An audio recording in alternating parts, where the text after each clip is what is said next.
안녕하세요. 오늘도 사연살롱을 찾아주셔서 감사합니다. 저는 30대 중반의 나이에 9살 연하 남편과 결혼했다가 2년 만에 이혼하고 다시 싱글이 된 여성입니다. 30대 중반의 나이에 재혼도 아닌 초혼을 했으니 결혼이 늦었다고 하면 꽤 늦은 편이었는데 사실 그런 데는 나름의 이유가 있었어요. 제가 20대에 청첩장까지 다 돌리고 파혼을 한 경험이 있거든요. 그것도 다른 문제 때문이 아닌 제가 변변한 학벌이 없고 저희 집이 가난하기 때문이었는데 그때는 참 너무 비참했어요. 파혼한 남자친구는 연애도 꽤 오래 했고 둘 다 20대 혈기왕성한 나이인 만큼 조금 과장해서 서로 목숨 걸고 열렬히 사랑했는데 파혼할 때는 그런 사랑도 아무 소용이 없더라고요. 아니 오히려 믿었던 그 남자의 배신 때문에 상처만 더 깊었는데요. 그 남자 엄마는 사실 처음부터 내키지 않았는데 그래도 자기 아들 때문에 억지로 결혼을 시키려고 하다가 저 같은 애를 며느리로 들일 바에는 자기 아들 총각 귀신 만드는 게 낫다고 그 남자의 어머니가 그러셨는데 저는 그럼에도 불구하고 무슨 자신감인지 당연히 남자친구는 제 편을 들어줄 거라고 믿었어요. 그런데 처음에는 제 편인 것처럼 우리 엄마가 왜 그러는지 정말 모르겠다. 자기야. 일단 나만 믿어. 나는 무슨 일이 있어도 자기랑 결혼할 거야. 우린 벌써 청첩장까지 다 돌렸잖아. 라고 했는데 시간이 길어지면서 나중에 저에게 최종적으로 한 말은 미안하다는 말이었어요. 자기는 자기 엄마를 거스르고 저랑 살 자신이 없다고 구차한 변명을 하더라고요. 그리고 하늘이 무너진 것 같은 고통 속에 살던 어느 날 그 남자가 저에게 이별 통보를 하기 전에 조건 좋은 여자랑 중매로 만났다는 사실을 알게 되었는데 결국엔 그 남자도 자기 엄마랑 똑같은 사람이었더라고요. 그 여자가 저보다 낫다고 생각했는지 그 남자는 구차한 변명을 하며 환승이별을 했고 저희가 결혼하기로 한 날 제가 아닌 그 여자랑 그 남자가 식을 올렸는데 그때는 어린 마음이 그랬는지 살고 싶지 않았어요. 그 남자의 마음이 변한 것도 용납이 되지 않았고 내가 있어야 할 그 결혼식장에 다른 여자가 내 남자친구의 팔짱을 끼고 버진로드를 걷는다는 것도 받아들일 수 없었는데요. 그러면서 엉뚱하게도 엄한 화살은 저희 부모님에게 향했어요. 나는 왜 하필이면 이런 가난한 집에 태어나 사랑하는 사람한테 버림까지 받아야 하나. 환경을 탓하고 부모님을 원망했는데 20대라고 몸은 성인이었지만 속은 덜 자란 아이가 그대로 있었죠. 그러니 저 때문에 저희 부모님도 많이 속상해하시고 상처도 받으셨을 텐데 그걸 모르지 않던 저는 앞으로 내 인생엔 결혼 따위는 생각도 하지 않으리라 다짐하며 그저 가난에서 벗어나고 싶어 발을 동동거리며 돈을 벌었어요. 100만 원을 벌면 10만 원 쓰고 구심하던 저금하던 게 바로 저였는데 제가 당시는 미용 보조 일을 하다 그제야 조금씩 손님을 받기 시작한 초보 디자이너였거든요. 디자이너는 월급제도 있지만 제가 일한 곳은 가게와 수익을 나누는 형식이었는데 지금은 많이 개선되었다고 하지만 저 때만 해도 디자이너라 함은 겉은 화려해 보여도 빈익빈 부익부가 상당했어요. 하지만 어느 누구도 내가 돈을 많이 못 번다고 그걸 티내고 싶어하는 디자이너는 없었는데 그러니 버는 것보다 쓰는 게 더 많은 사람들도 제 주변에 많았어요. 그리고 저는 그렇게까지는 하지 않았지만 손님 자체가 별로 없는 디자이너라 이것저것 다 떼고 나면 정말 100만 원 겨우 챙겨갔는데 그래도 저는 티끌 모아 태산이 정말로 있다는 걸 증명하려 했죠. 그렇게 돈을 벌어 부자가 된다면 더는 아무도 저를 무시하고 상처 주지 못할 거라 믿었는데 저도 남부럽지 않게 떵떵거리며 살고 싶었어요.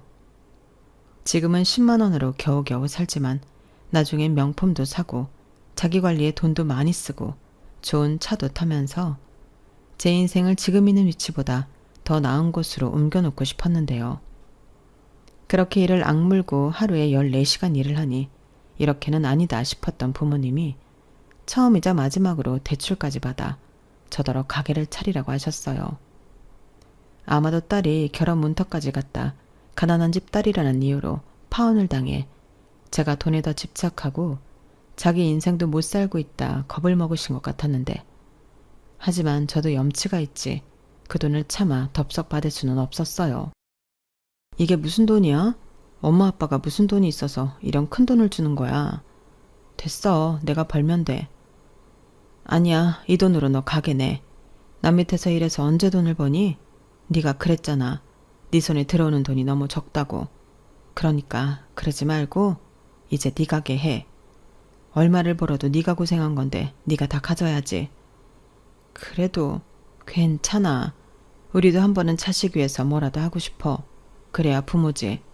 엄마 아빠도 이 돈 넣어줘야 다리 뻗고 잘 수 있을 것 같아서 주는 거야. 정말?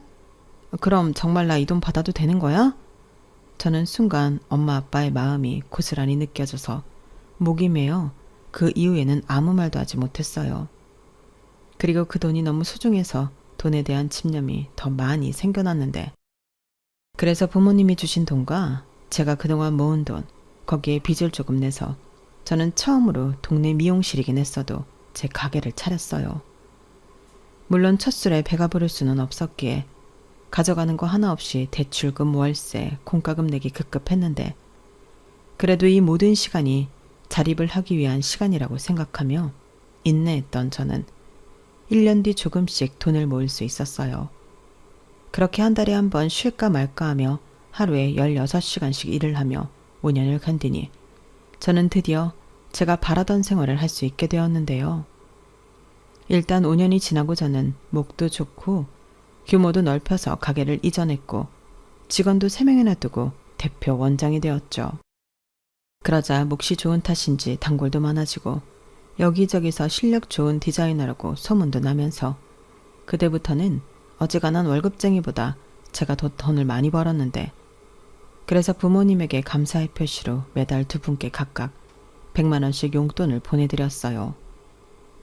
부모님이 주신 종잣돈이 없었더라면 이런 생활은 꿈도 꾸지 못할 것을 너무나도 잘 알았기 때문에 꼭 보답을 해드리고 싶었는데, 그 뒤에는 워낙에 돈이 한이 맺혀서 그런지 이젠 그동안 고생한 저를 위해 돈을 쓰고 싶었죠.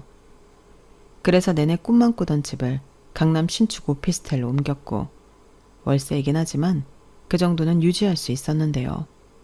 제 꿈은 거기서 멈추지 않았죠. 집을 바꾸니 차도 바꾸고 싶었거든요.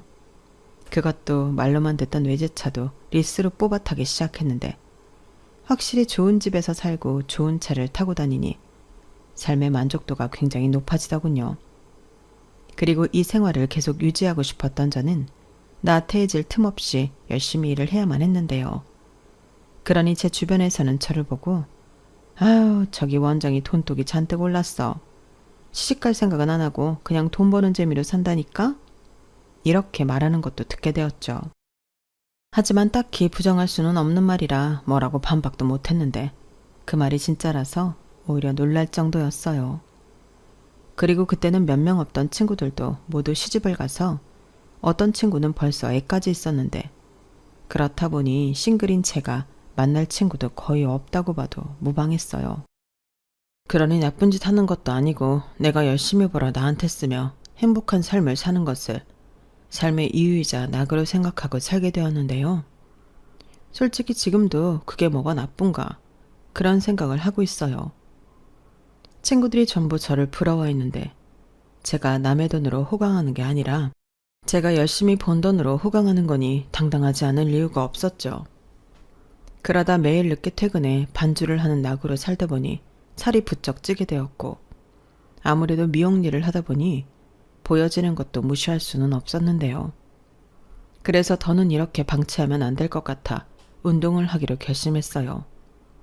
그리고 손님이 붐비는 시간대는 안 되고 평일 오전 시간에 운동을 하기로 했는데요. 처음에 무작정 헬스클럽 회원권을 끊어 무작정 운동을 하는데 살이 잘 빠지지 않더라고요. 그래서 고민 끝에 PT를 받기로 결심했고, 비용은 좀 들었지만 만족도를 위해 저는 제 자신에게 투자를 하기로 했어요. 그리고 딱 봐도 저보다 한참은 어려 보이는 트레이너의 지도를 받으며 운동을 시작했는데 신기할 정도로 효과가 있어서 놀랐다니까요. 그 후로 재미가 붙어서 저는 매일 운동을 갔고, 트레이너와 매일 만나다 보니 누나 동생 하면서 편하게 지냈는데 어려서 그런지 그 트레이너는 정말 남동생 같고 편하더라고요. 그리고 그러던 어느 날 대뜸 이 동생이 저한테 좋아한다고 고백을 했는데 그때는 너무 의외라 깜짝 놀랐어요. 그러자 제 놀란 얼굴을 보고 그 남자는 자기는 진심이라고 저한테 진지하게 결혼을 전제로 만나보자고 했는데요. 평소 같으면 됐다고 바로 거절을 했을 저였는데 그날은 그러지 못했어요. 마치 심장이 밖으로 튀어나올 것만 같이 심장이 빨리 뛰었는데 저는 정말이지 그 남자가 저를 좋아하고 있을 거라고는 상상도 해보지 못했어요. 특히 9살이나 어린 남자가 왜 나 같은 늙은 여자를 좋아하겠나 의심도 많이 했는데 시간이 지나면 지날수록 그 남자의 진심이 저한테 와닿더라고요. 그렇게 정신을 차리니 저는 9살이나 어린 남자친구를 둔 능력 있는 여자가 되어 있었는데요. 지금 생각해도 낯이 너무 뜨겁네요. 그 사랑 따위가 뭐라고 나이도 적지 않은 여자가 남자 앞에서 표정 관리도 못하며 빠졌는지 저는 또다시 그렇게 사랑이라는 감정 때문에 행복하면서도 멍청해졌어요. 그러면서 전처럼 돈 없다고 이 남자한테 차일 리는 없다며 안심했는데 그걸 또 역으로 이용당할 줄도 몰랐던 거죠. 저는 그만큼 시간이 가면 갈수록 오랜만에 하는 연애에 푹 빠졌어요. 그러다 그 남자의 본가가 지방에 있었는데 자기 어머니 생신이라고 괜찮으면 저더러 함께 내려가 인사를 드리고 오자 했는데 그때는 결혼 이야기가 나온 것도 아닌데 가슴이 철렁하더라고요. 그래서 그건 아직 이른 것 같으니 다음에 가겠다고 좋게 거절한 적도 있었는데요.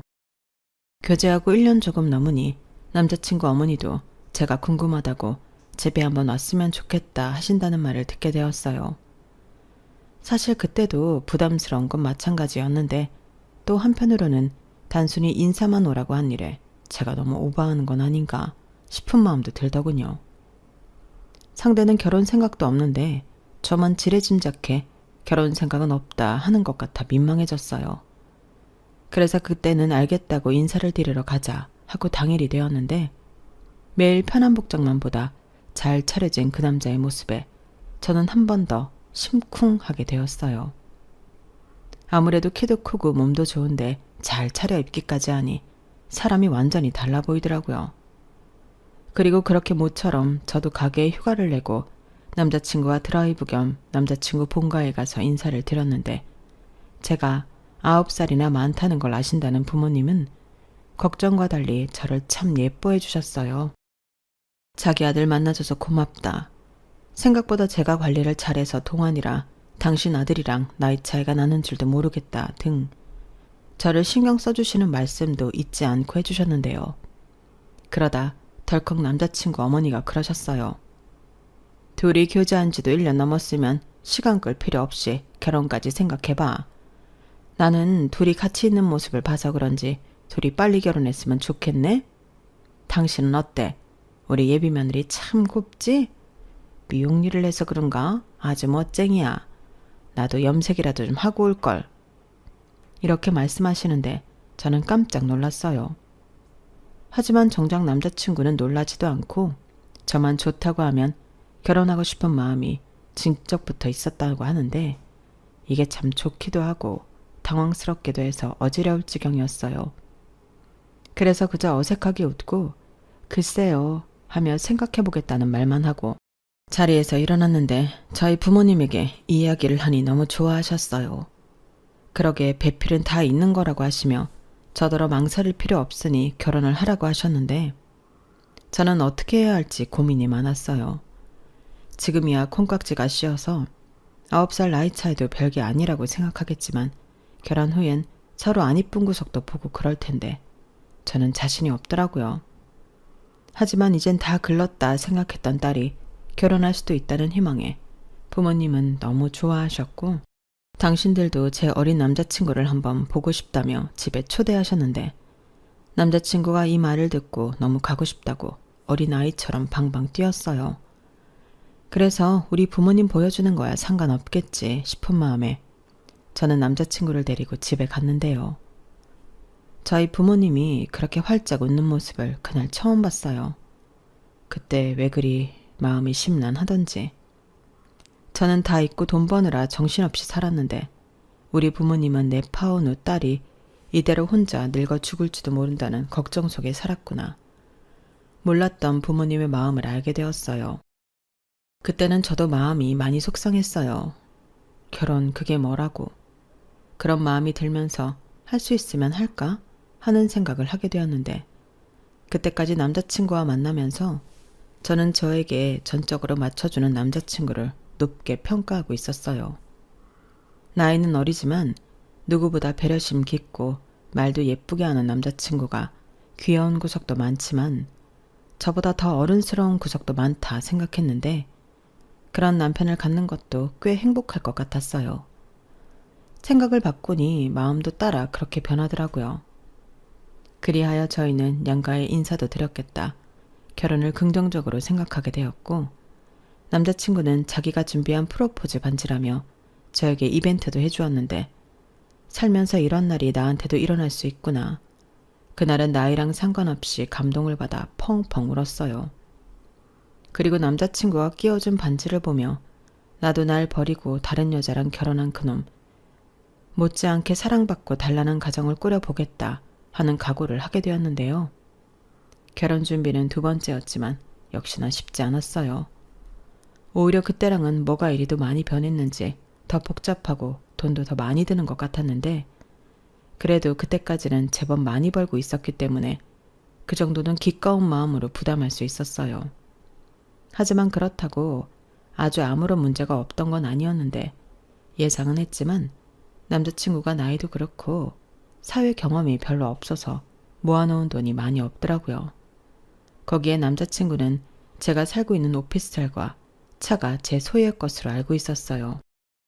그래서 결혼하면 단순하게 자기가 몸만 들어오면 될 줄 알았던 남자친구였는데요. 오히려 제가 집이 월세고 차가 리스라는 말을 하자 몰랐다며 깜짝 놀랐어요. 하긴 제가 연애하면서 굳이 이야기할 필요가 없으니 말을 하지 않았는데 제가 하고 다니는 것도 그렇고 PT를 평일에 받고 있었으니 제가 자기 생각에는 나이도 있고 부를 많이 축적해 놓은 골드미스로 알고 있었던 것 같았어요. 뭐 그렇게 봐줬다면 고맙긴 한데 문제는 이 남자가 혹시라도 제가 돈이 많아 보여 좋았나? 이런 생각을 하니 머릿속이 복잡해지더라고요. 그러니 제 표정에서 그런 불안한 마음을 읽었는지 남자친구는 저에게 이렇게 말했는데요. 자기야, 자기가 무슨 생각을 하는지 알 수는 없지만 이건 알아줬으면 좋겠어. 내가 자기 돈 보고 만나는 거 아니다. 나 그렇게 막 나가는 놈 아니야. 물론 나는 자기가 돈도 많고 자기 관리도 잘하고 그런 모습이 멋있고 동경했으니까 좋아한 건 맞는데 그것 때문에 접근했다거나 그렇게 생각은 하지 않았으면 좋겠어. 그래도 자기 내가 월세 살고 있고 차도 리스라고 해서 실망한 건 맞잖아. 그거야 실망이 아니라 몰랐으니까. 그리고 그것도 내 잘못이지. 물어보지도 않고 당연히 자기 거일 거라고 생각했으니까. 그런데 지금은 아니야. 자기가 벌어서 자기가 쓰는 거고 어떻게 쓸지는 자기 자유잖아. 그런 오해를 하게 해서 내가 더 미안해. 나야말로 자기가 실망했을 거라 생각했는걸. 그래서 혹시라도 하는 생각에 자기를 오해했어. 아니야. 나라도 그런 생각하지. 그렇게 따지면 뭐 나는 실망할 자격이 있나? 자기에 비해 모은 돈도 없는데 우리 서로 마음 풀고 결혼해서 행복하게 살 생각만 하자. 내가 우리 자기 많이 행복하게 해줄게. 맹세해. 그때 빌어먹을 그 맹세를 믿지 말았어야 했는데 저는 남편의 말에 홀랑 넘어갔어요. 그리고 저는 제가 모은 돈과 오피스텔 보증금을 빼고 1억 4천 정도 해서 경기도권 신축 아파트 전세에 들어가게 되었는데 남자친구는 자기가 모았다는 돈 1,000만 원과 집에서 해줬다는 2천만 원, 그렇게 3천만 원을 가지고 혼수를 하기로 했어요. 당연히 전세 계약자는 제 앞으로, 보증금은 제 명이었는데요. 확실히 서울에 살다 경기도권으로 나가니 출퇴근이 상당히 어렵긴 하더군요. 하지만 어쩌겠어요. 상황에 맞춰 살아야죠. 그리고 저 못지않게 남자친구, 아니 남편도 출퇴근에 어려운 점이 있었는데 지하철을 타고 다니다 안 되겠는지 저랑 같이 출퇴근 시간을 맞춰 같이 다니게 되었어요. 가끔 너무 힘들 때는 남편이 운전을 하기도 했는데 그럴 때는 좀 편하더라고요. 그렇게 저희는 결혼 생활도 나름 무탈하게 잘 하면서 신혼 생활도 재미있게 했는데 그즈음 사회 분위기가 심상치 않더니 얼마 지나지 않아 코로나가 확산되기 시작했어요. 가게 운영을 하며 처음 겪는 일의 연속이었는데 그동안은 그래도 꾸준히 있던 단골 손님들 발길까지 끊겨 운영에 큰 타격을 입게 되었죠. 그래도 저는 문을 닫을 정도는 아니었는데 남편의 헬스장은 달랐어요. 일단 주인이 남편이 아니었고 그 관장이라는 사람이 빚도 꽤 있었는지 유지하기 힘들다며 헬스장 문을 닫게 되었는데 졸지에 남편이 백수가 되었어요.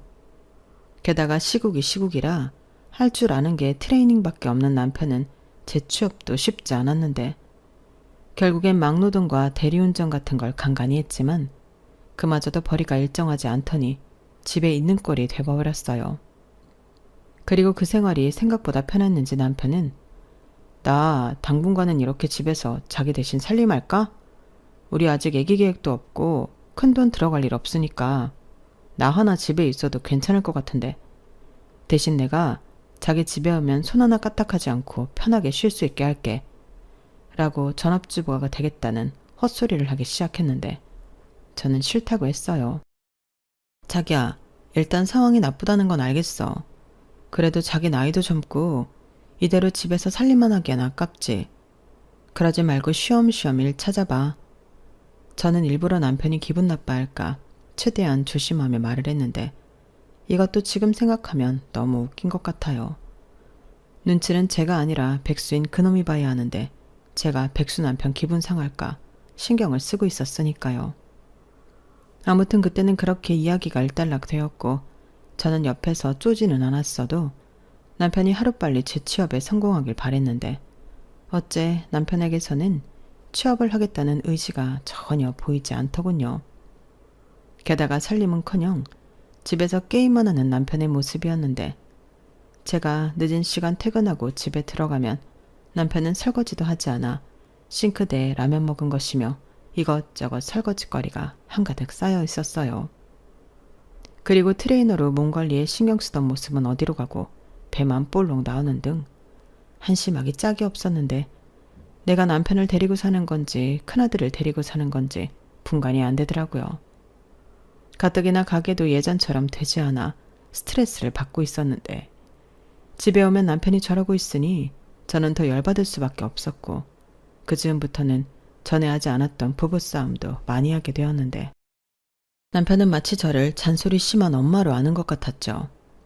그렇게 조금씩 삑다선을 타기 시작한 남편은 심지어 저에게 장을 봐놓고 가라, 배고프니 배달을 시켜줘라 등등 요구사항이 많아졌는데 제가 자꾸 그런 요구사항을 들어주면 일자리를 더 찾지 않게 될까 싶어 저는 남편의 요구사항을 들어주지 않았어요. 그러자 이 어린 놈의 남편이 자기 집에 전화해 엄마 나 10만 원만 나 반찬 좀 보내줘 이런 정신 나간 말을 한 것 같았고 시어머님은 자기 아들이 직장에서 잘려 실업자 신세라는 걸 알고 계셨지만 그런 아들이 안쓰럽다며 저더러 신경을 더 써줘라 하셨는데 황당했죠. 자고로 남자는 집에서 길을 펴고 살아야 나가서도 길을 펴고 하는 일마다 잘 된다. 내 아들 집에서 논다고 구박하지 마. 그럼 못 쓴다. 그리고 우리 아들 쉬는 김에 집에 갔다 왔다 편하게 하게 네가 타는 차도 좀 주고. 너는 지하철 타고 다니면 되잖아. 요즘 손님도 가게에 별로 없다며. 그럼 쉬엄쉬엄 대중교통 타도 되겠네. 이렇게 말씀하셨는데 순간 내가 무슨 말을 들은 건가. 저는 제 귀를 의심했어요.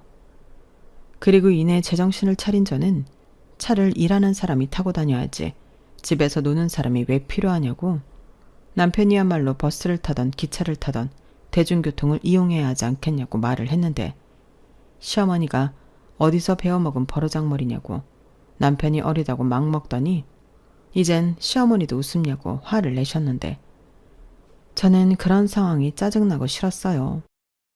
일단 남편부터가 정신을 못 차리니 이런 문제가 계속된다는 생각을 지울 수가 없었는데, 그러다 또 뭔 수로 알았는지 제가 친정에 돈을 보내드리고 있다는 사실에 남편이 혼자 뒤집어졌어요.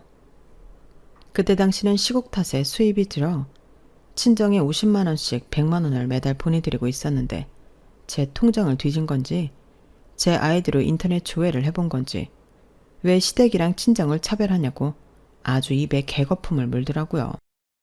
그러면서 자기 집에도 똑같이 100만 원을 매달 입금하라고 저에게 명령까지 했는데, 저도 그때 이성의 끈이 뚝 하고 끊어졌어요. 내가 번 돈으로 우리 부모 용돈 챙겨드리는데 네가 뭔 참견을 하냐. 저도 사납게 쏘아붙였는데, 저는 남편이 자존심이 상할 것을 알고 있었지만 일부러 그럼 너도 벌어서 용돈 보내드려 라고 남편 속을 긁었는데, 그렇게라도 남편이 자극을 받거나 제가 저희 부모한테 용돈 드리는 걸 문제 삼지 않길 바랬어요. 하지만 남편은 지금 자기 백수라고 무시하는 거냐며 더욱 열폭하기 시작했고, 자기는 지금 자기 집에 돈을 안 보내줘서 뭐라고 하는 게 아니라 왜 양가를 차별하냐고 저에게 불만을 얘기한 거라고 했는데, 그러면서 한다는 말이 정말 어이가 없었어요. 우리 결혼할 때 장인 장모님은 한 푼도 안 보태셨잖아. 대신 우리 집에서는 2천만 원이나 보탰어. 그럼 용돈을 들여도 우리 부모한테 줘야지. 왜 엄한 사람들이 돈을 받아? 이렇게 말했는데, 하마터면 그 동그란 뒤통수를 3개 칠 뻔했죠.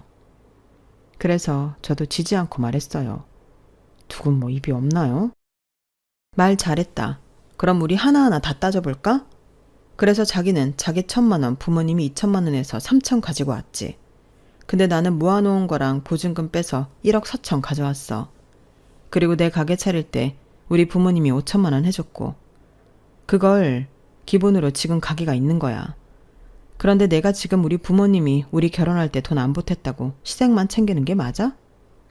어디서 돈이 나왔건 내가 자기보다 1억 1천만 원 더 가져온 건 사실이잖아. 그거야. 그렇지만 내가 나이도 어리고 월급도 적어서 모은 돈이 그것뿐인 걸 어떡해. 아무튼 나도 서운해. 내 부모만 불쌍하잖아. 요즘 경기도 나빠져서 힘든데. 저는 남편의 말에 웃음이 나왔어요. 경기가 나빠져서 힘든 건 저도 마찬가지인데, 남편은 제 돈을 갖다 쓸 줄만 알지 제가 힘들 거라는 생각은 전혀 하지 못하는 것 같았거든요. 그리고 이 결혼도 제가 하고 싶어 매달린 게 아니고 지가 모은 돈도 없으면서 저 아니면 안 된다고 매달려 한 결혼인데, 내가 왜 이제 와서 이런 말을 듣고 있나. 남편에게 실망이 이만저만이 아니었어요. 그리고 그때 깨달았죠. 이 남자는 자기 입으로 아니라고 했지만 돈 잘 버는 나랑 살면서 편하게 제 돈으로 집에 효도도 하고 일도 안 하고 집에서 게임이나 하면서 놀고 먹고 싶었다는 걸요.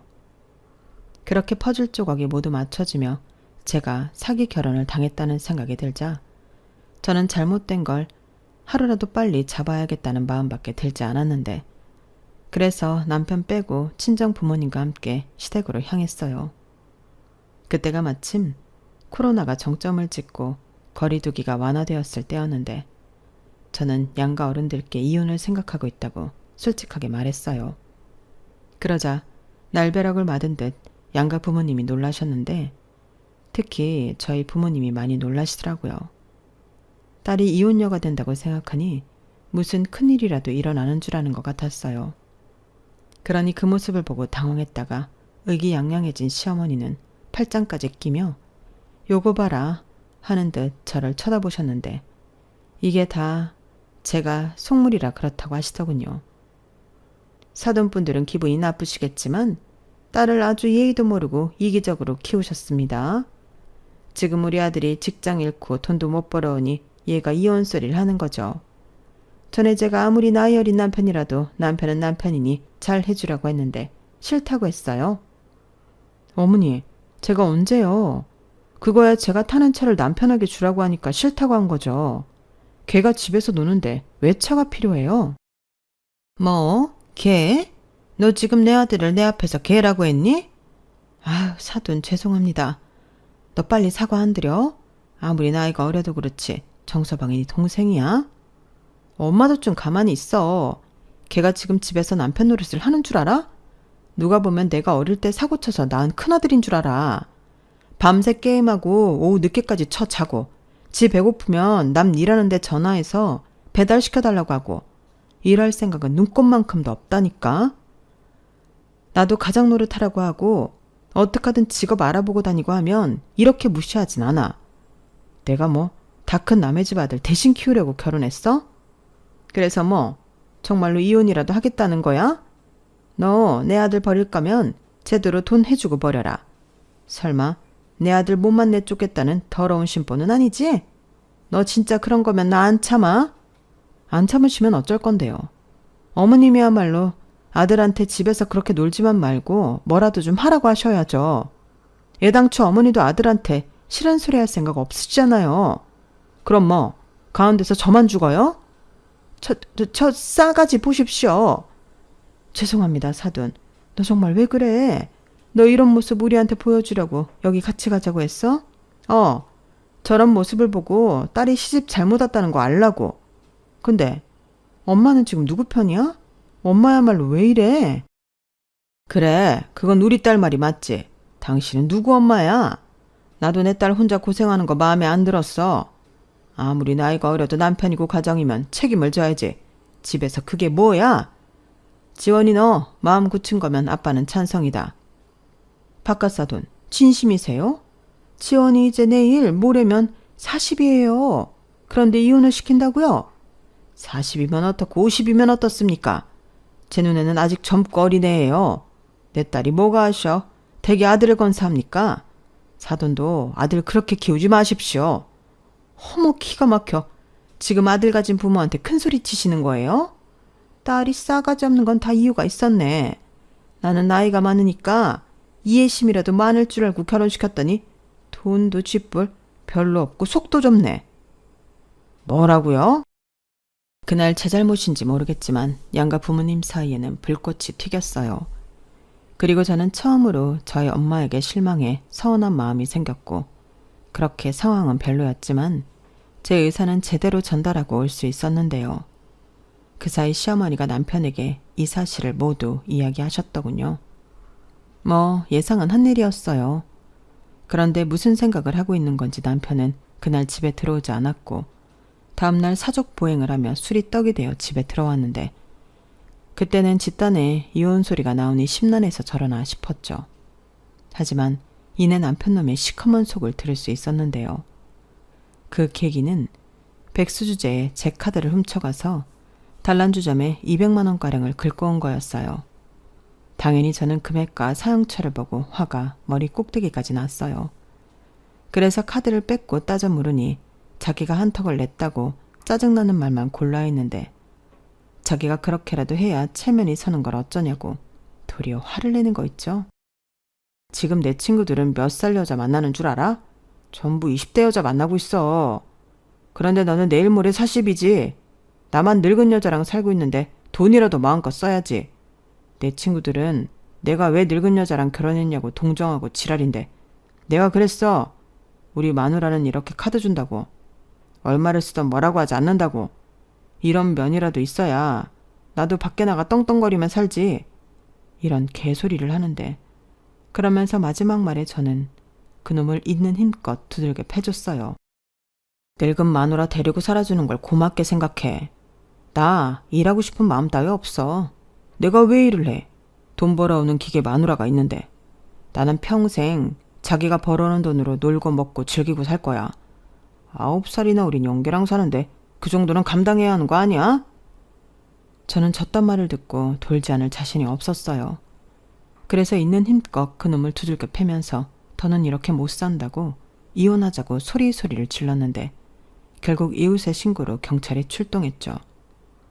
그리고 전후 상황을 다 들은 경찰은 일단 둘이 분리시키는 것이 좋을 것 같다며 남편을 데리고 나갔고 남편은 왜 자기가 나가냐고 저를 끌고 나가라고 했는데 경찰분들도 혀를 내둘렀어요.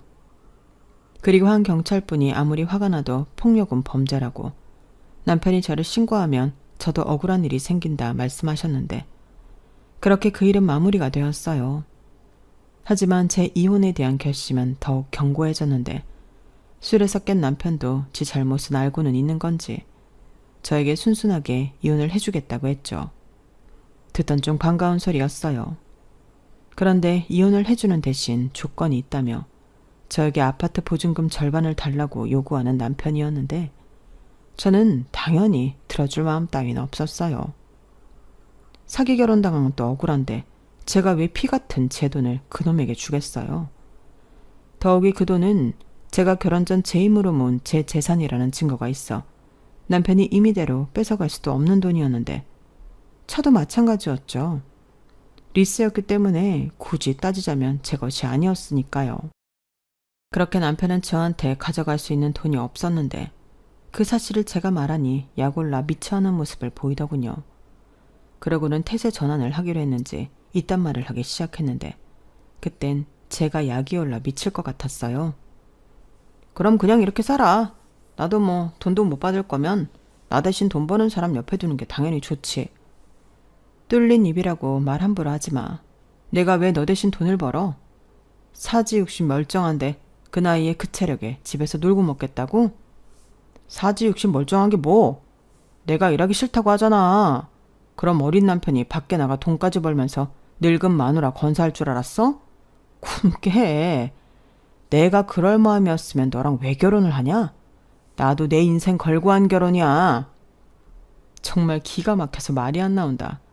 그러니까 그 말은 네 인생 걸고 편히 데리고 살아줄 여자를 찾았다는 거야? 그런 마음이었으면 한 4, 50살 차이 나는 할머니를 만나지 그랬어. 그럼 오늘 내일 하다 유산도 남겨주고 그럴 텐데 9살이면 너무 적은 나이 차이 아니야? 그래도 내가 체면이랑 가오가 있지. 어떻게 우리 엄마보다 늙은 할머니를 만나 장가를 가냐? 무튼 돈 주는 거 아니면 나는 이혼할 생각 없으니까 포기해. 포기는 개뿔. 그리고 고맙다. 나 지금 네가 한 말 다 녹음했거든? 나 이걸로 소송할 거야. 네가 그렇게 나오면 내가 이혼 못할 줄 알았니? 넌 나이만 어린 게 아니고 지능도 어린가 보다. 기다려. 곧 니네 집으로 이혼 소장 갈 거니까. 그리고 내 집에서는 하루빨리 꺼져줄래? 참고로 집 비밀번호는 진작에 바꿨다. 저는 자리에서 일어나며 남편에게 말했어요. 그때 남편의 얼굴 표정은 자기 뜻대로 되지 않아 꼬라지가 난 어린애 같았는데 그제야 콩깍지가 벗겨졌는지 그 꼬라지가 참 추악스럽게 보이더군요. 그리고 저는 최대한 빨리 이혼 소송을 진행해줄 변호사 사무실을 찾았고 이혼 소장을 송달받은 남편과 시부모님은 저한테서 한 푼이라도 더 뺏어오려 준비를 하는 것 같았는데요. 결론적으로는 자기네들이 불리할 것 같으니 합의 이혼하자고 먼저 연락이 왔어요. 그러면서 자기들이 처음 들고 장가를 간 건 3천만 원 돌려달라고 하는데 결혼이 무슨 물건도 아니고 저한테 환불을 해달라니 어이가 없었어요. 그래서 네가 해온 혼수 그거 다 들고 가라고 배송비는 제가 부담하겠다고 했는데요. 결국 남편 쪽은 그 혼수 가정 가구받고 제 인생에서 떨궈져 나갔습니다. 덕분에 깨끗하게 비워진 전세 아파트는 그대로 다시 내놓기로 했는데요. 저는 가게 근처에 작은 빌라를 매매해 리모델링을 하고 들어갔어요. 워낙에 오래된 구축 빌라라 여기저기 손볼 곳이 많았는데 저는 이제 제 명의로 된 제 집에서 편하게 혼자 열심히 노력하며 남은 인생을 살아가고자 합니다. 결혼 한번 해봤지만 저는 그냥 혼자 사는 게 맞는 것 같아요. 제가 열심히 벌어서 저한테 쓰는 게 더 행복하더라고요. 그리고 이혼 후 아빠에게 많이 혼이 나셨는지 엄마가 저에게 미안하다고 사과를 하셨는데 저는 괜찮다고 했습니다. 이혼녀 딱지를 단 딸내미의 미래를 걱정하는 엄마 마음을 모르지 않았거든요. 그리고 걱정과 달리 잘 사는 모습을 보여줄 테니 걱정하지 말라고 했는데요. 저는 현재 그 약속을 지키기 위해 여전히 고군분투하며 지내고 있답니다. 코로나가 끝나고 다시금 가게는 예약자가 꽉 찬 예전 모습으로 돌아갔고 가게 안도 더 활기가 찼는데 요즘 저는 영화에 관심이 생겨 어학원을 다니고 있어요. 언젠가는 해외에 나가 더 많은 경험을 하고 싶은 꿈이 있는데 그날을 손꼽아 기다리며 계속해서 나이와 상관없이 발전하는 인생을 살고 싶은 마음입니다. 역시 사람은 꿈과 목표가 있어야 그 인생이 더욱 재미있어지는 것 같아요.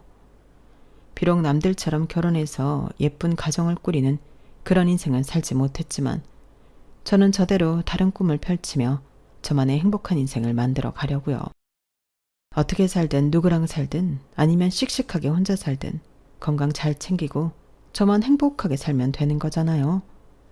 저는 그렇게 생각하고 오늘도 내일도 힘내서 열심히 살아가겠다는 의지를 전하며 이만 길었던 사연을 마무리하도록 하겠습니다. 사연은 처음 써보는데 쓸 때는 어려웠지만 다 쓰고 나니 생각도 정리가 되고 좋은 점이 많은 것 같아요. 물론 이런 사연을 쓸 일 없이 행복하게 살면 더할 나위 없이 좋겠지만 어떻게 인생이 마냥 좋기만 하겠어요. 그러니 변덕스러운 날씨가 지나가고 맑은 날이 찾아오듯 우리네 인생도 슬프고 힘들고 괴로운 날이 지나 행복한 날이 찾아오는 거죠.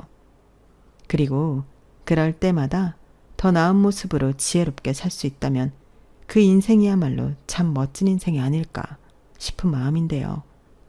아직 많은 날을 살진 않았지만 지나온 날보다 살아갈 날이 더 행복하고 멋진 인생일 거라 믿으며 저는 이만 마지막 인사를 드리겠습니다. 그럼 지금까지 긴 사연 끝까지 함께 해주셔서 감사드리고요. 오늘도 내일도 여러분들의 건강하고 행복한 인생을 응원하며 안녕히 계세요. 여러분, 사연 댓글에 응원과 현명한 조언 부탁드려요. 좋아요와 구독은 저에게 큰 힘이 됩니다. 오늘도 좋은 일 가득하세요.